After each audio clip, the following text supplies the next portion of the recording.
ఈ వీడియోలో వచ్చేసేసి అఘోరి అండ్ శ్రీవర్షిని వాళ్ళ లవ్ స్టోరీ ఒక అప్డేట్ అనమాట. అంటే వాళ్ళది అంటే రోజుకు ఒక వీడియో రిలీజ్ చేస్తున్నారు, రోజుకు సంచలనమైన న్యూస్ అయితే ఏదో ఒక రకంగా వైరల్ అయితే అవుతున్నారు అనమాట. సో ఇవాళ ఒక వీడియో అయితే రిలీజ్ చేసింది అనమాట, వర్షిని అండ్ అఘోర. వర్షినినే మెయిన్ అనమాట. సో ఏమైనా స్టేట్మెంట్స్ పాస్ చేస్తా అంటే వాళ్ళు ఏదో త్యాగానికి డిసైడ్ అయ్యారంట. అంటే వాళ్ళని వాళ్ళు ఇది చేసుకోవడానికైనా కూడా సిద్ధంగానే ఉన్నారంట. అంటే వాళ్ళు ఎప్పటికీ కూడా తెలుగు రాష్ట్రాలకైతే తిరిగి రారంట.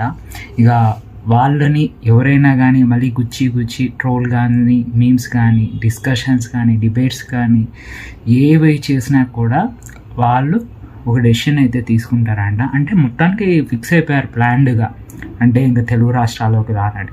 అంటే అక్కడ ఉండి వాళ్ళ బిజినెస్ ఏం చేస్తారు, ఏం చేయబోతున్నారు అనే అప్డేట్స్ కూడా త్వరలోనే వాళ్ళు స్టార్ట్ చేస్తారనమాట. ఏదో ఒక రకంగా ఒక వీడియో అప్డేట్స్ అయితే ఇస్తున్నారు. ప్రస్తుతానికైతే ఒక డెసిషన్ బయట పెట్టేసి సంచలనంగా అయితే మారిపోయారనమాట.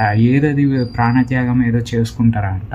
అంటే ఇది కూడా ఒక రకమైన బ్లాక్ మెయిలింగ్ అనుకోవాలి వాళ్ళిద్దరి తరపున నుంచి.